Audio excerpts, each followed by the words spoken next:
सर्वसामान्यांचा। हम तो भगवान शिव को मानने वाले हैं, इसलिए जहर भी पीते हैं और फिर भी जीते हैं।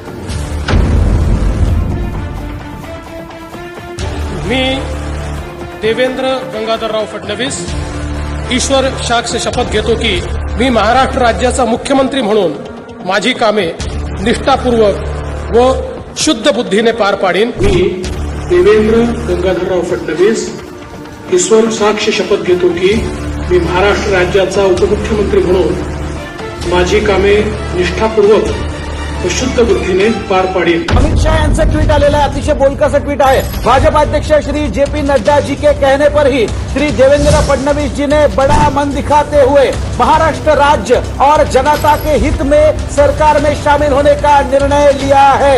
यह निर्णय महाराष्ट्र के प्रति उनकी सच्ची निष्ठा व सेवाभाव का परिचायक है। इसके लिए मैं उनको हृदय से बधाई देता हूँ।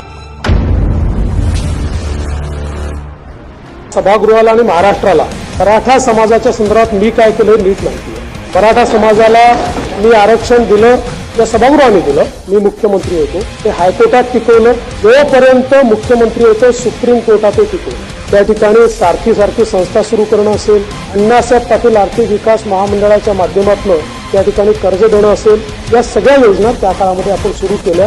देवेंद्र फडणवीस मी तुला नाही आवश्यक, तुम्हाला बाकीच्यांसारखं समजू नको। तू ब्राह्मणी कावा करायला जाशील, बाकीच्या ब्राह्मणाला काय नाही करणार, तुला सुट्टी नाही, तुला आयुष्यातून उठून पर्यंत।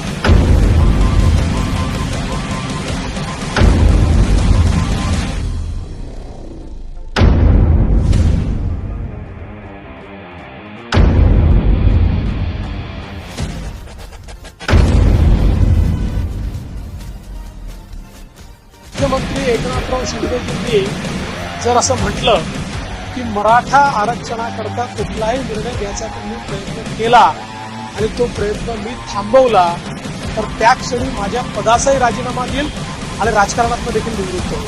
हम तो भगवान शिव को मानने वाले हैं, इसलिए जहर भी पीते हैं और फिर भी जीते हैं।